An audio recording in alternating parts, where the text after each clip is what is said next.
Hi, everybody. Christ is risen. This is Christopher Hondros here again from your Metropolis Church Music Ministry. Once again, the Sunday of Thomas is coming up, so let's sing another hymn for that day.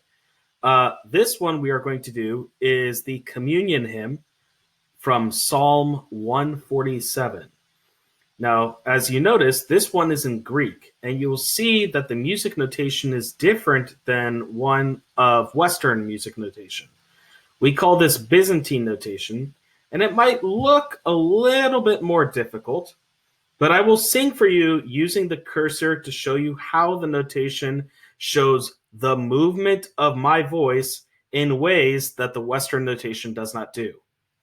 Remember that before I begin singing the words of the hymn, I will sing the epithema in order to indicate the mode of which it's sang, the scale of which we are using, the absolute pitch that will be the bass note of the mode, and the tempo.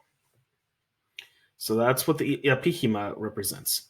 Now you might say, oh, well, this is a PDF.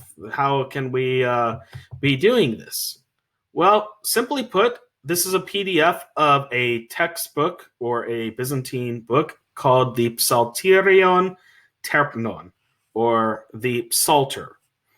These are a collection of psalms that were set to Byzantine notation and set to hymns that are to be sung both liturgically and paraliturgically outside of the liturgical services.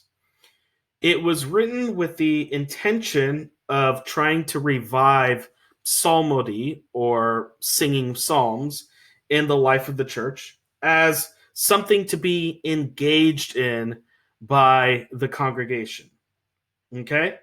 One thing that you'll notice, and I won't sing it here, but the style of the Athonite Simonopetra monastery is that the ison notes move a lot more, which make it seem much more harmonious in ways than what you would learn in what we call classical Byzantine music.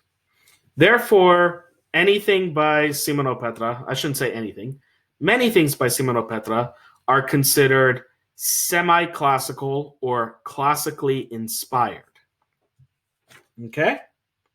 So with that being said, I'm going to move my cursor over the words and show you the communion hymn, Epeni Ierusalim ton Kyrion, which is the first verse of Psalm 147. It is sung in the third mode, which is different than what we would normally sing in our communion hymns. And it's also different than what you would be singing during Pascha time, which typically is Soma Christou. So with that being said, let's begin. No, no, epeni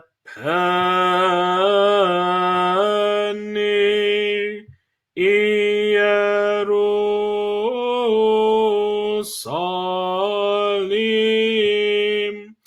ton Kyrion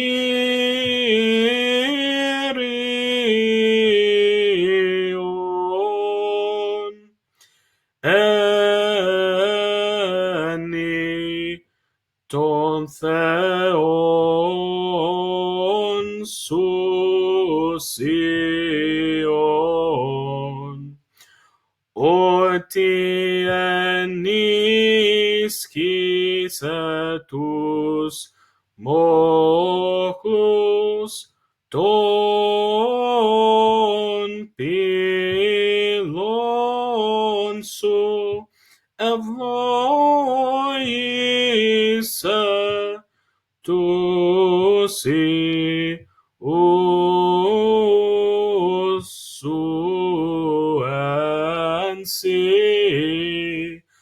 Alleluia.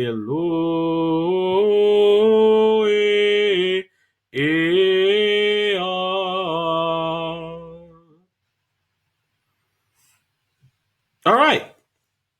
So now that we've sung once through that, I'm going to zoom out a little so I can see a little bit better. And I'm going to sing it again. And this time, I'd like you to try and sing it along with me.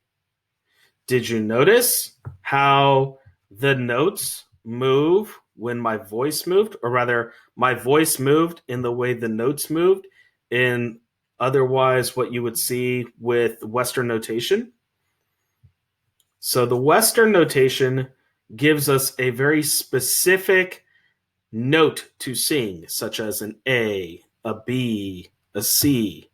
Whereas in Byzantine notation, it is relevant to your voice, and we sing solfege, or in Greek, we would call it paralagi, in order to understand the intervals that we are singing. And that would help us sing the notation. So let's sing it all together this time and try again.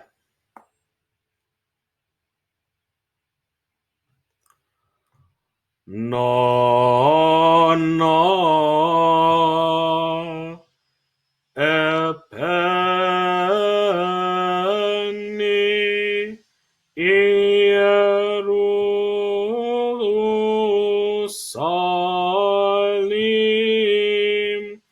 ton Kyrion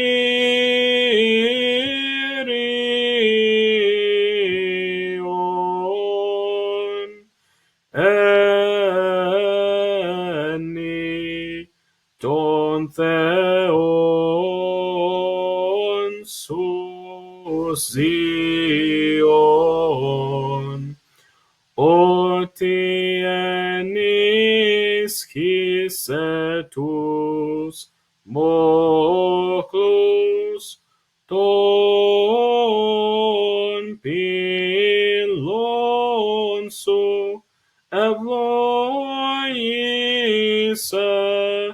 tusi usu ansi Alleluia.